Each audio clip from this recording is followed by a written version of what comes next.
Paper umbrellas originated in China and eventually spread throughout Asia.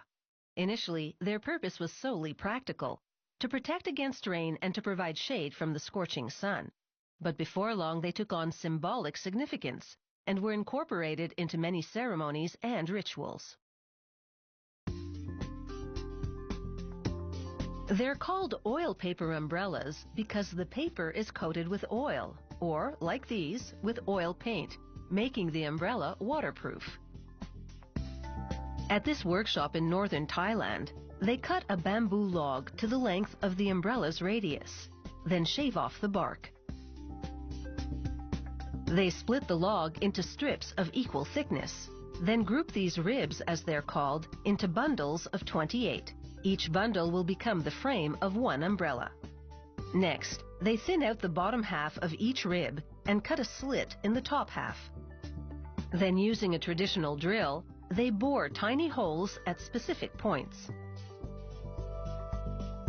Taking one bundle at a time, they string the ribs together through the uppermost hole and insert them in the slots of a hand-carved wooden hub. Then they tighten and tie off the string to retain the ribs in position and provide a pivot on which the ribs can move up and down.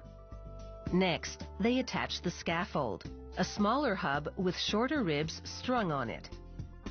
They insert a scaffold rib into the slit of each frame rib, then attach them by threading a string through the aligned holes. The result? Raising and lowering the scaffold moves its ribs along the slit, pushing the frame ribs up to open the umbrella or pulling them down to close it.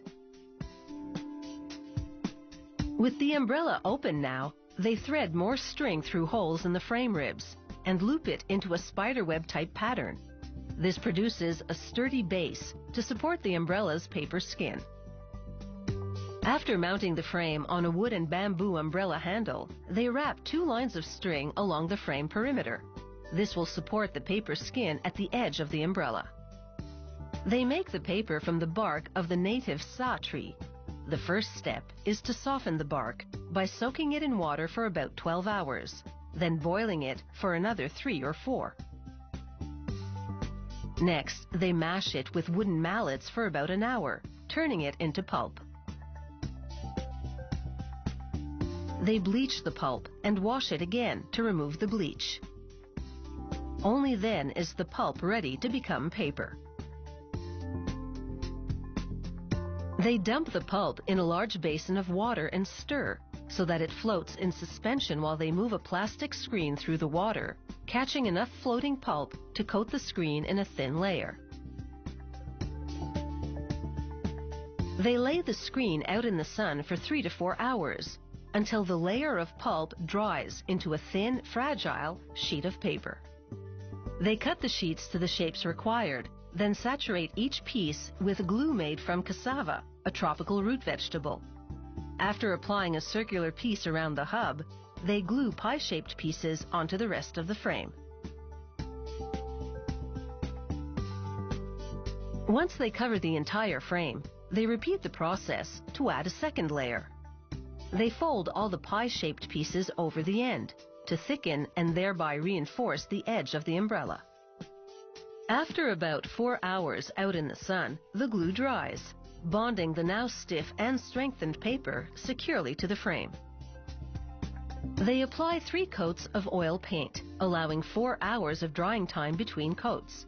This is a key step because, aside from providing the background color, the oil paint waterproofs the paper.